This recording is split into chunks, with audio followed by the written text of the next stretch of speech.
start off with Ephesians 2, 4, and 5, and then go into testimony. But because of his great love for us, God, who is rich in mercy, made us alive with Christ, even when we were dead in transgressions. It is by grace you've been saved. I love that because that's the turning point of we were dead in our transgressions. We were apart from God, living for ourselves. But God, rich in mercy and grace, met us in that place and changed our life forever. And that's what testimony is. I think of that for testimony, being in that place of, do it again, God. You met me in my darkest place. And that was my life. I grew up, my parents and grandparents, they taught me right from wrong. And I was a good moral kid growing up in high school. My whole identity was being a good tennis player. That's where I got my identity from. There was this emptiness inside, and I was trying to fill it with physical achievement, So I became pretty good at tennis, ended up winning Valley as a junior with my doubles partner, ended up playing at City College, and got a scholarship to play at Boise State and San Diego State. But at that time in junior college, I started experimenting with drugs, cocaine, got into the fraternity life and stopped playing tennis. And that's when my life got pretty dark. I started really partying, brought ecstasy to Fresno in 86, I think. And really started going down a depraved, a lot of women, a lot of drugs. Lived that way until I was 27. Ended up on a drug.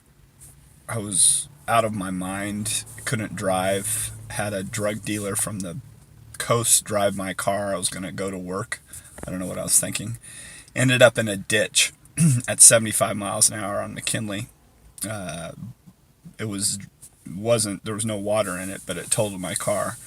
Got out, went to work out of fear. I worked for my dad at the time. Told him, I need some help, but it wasn't really, I was crying and said I needed help. I didn't like the person that I was. I was sick of the life that I was leading, but I didn't know of any other way. Ended up going to rehab, got out, ended up meeting somebody a month after I got out. They say don't do anything for a year. Ended up getting married 6 months later. Really good person, but I was still really broken. Ended up having an affair. 4 years down the road, got a divorce. Ended up going back to drinking and using. Met my second wife. Ended up she got pregnant.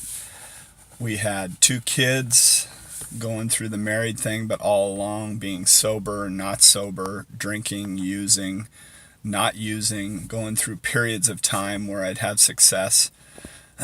And then it was my son's first birthday. My daughter was 3 at the time, and had gotten in a fight with my wife and went down to the Tower District and partied with a friend all night. And 3 in the morning, I missed my son's first birthday, and I had so much shame and guilt, and got down on my hands and knees and cried out to God for the first time, God, help me. And in that, about a month later, I ended up at a men's retreat. I started listening to other people rather than just doing it on my own. And I really did want to change. I wanted sobriety. I wanted to live a different way. So I had the conversion at that time of asking, Jesus into my heart, right? But I still held back my life. And so I started getting busy in church, doing church work,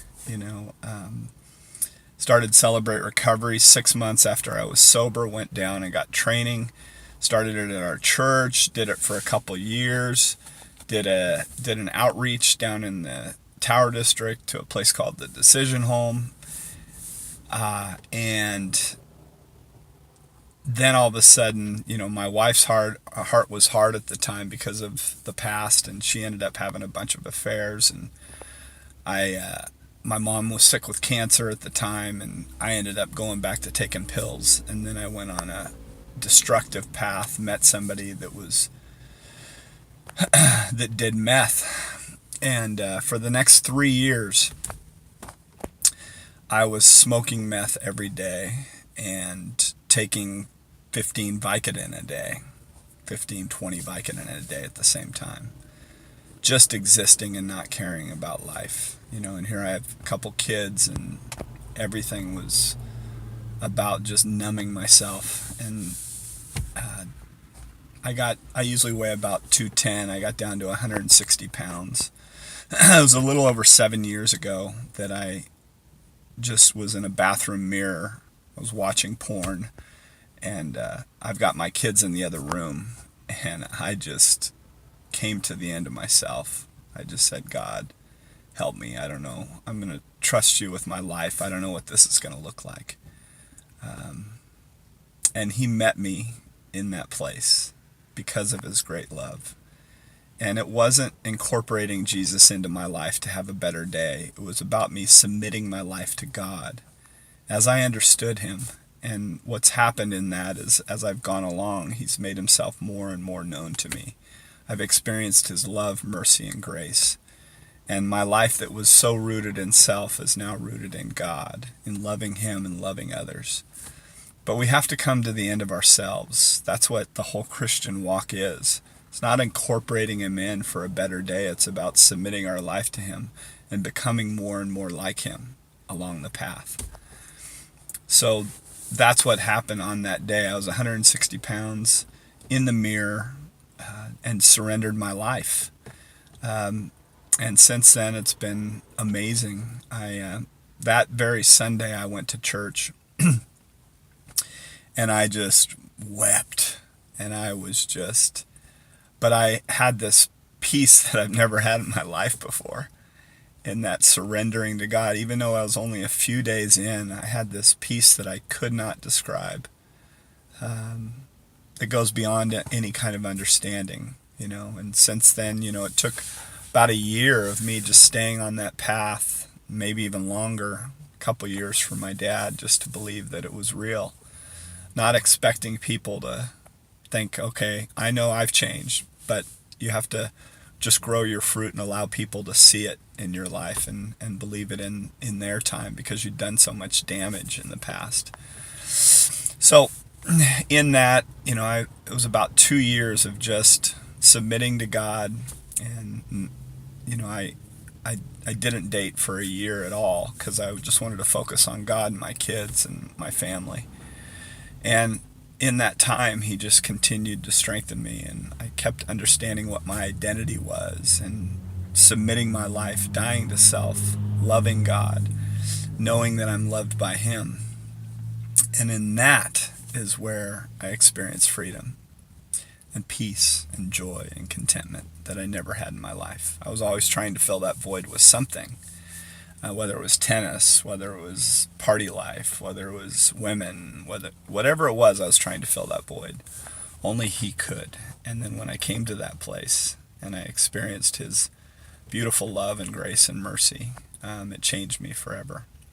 So a little over 5 years ago, I felt led to start a group for divorced dads. There were 3 of us in the beginning at a Starbucks called Restoring Freedom Ministries. And we met there for a little while, and then it just kind of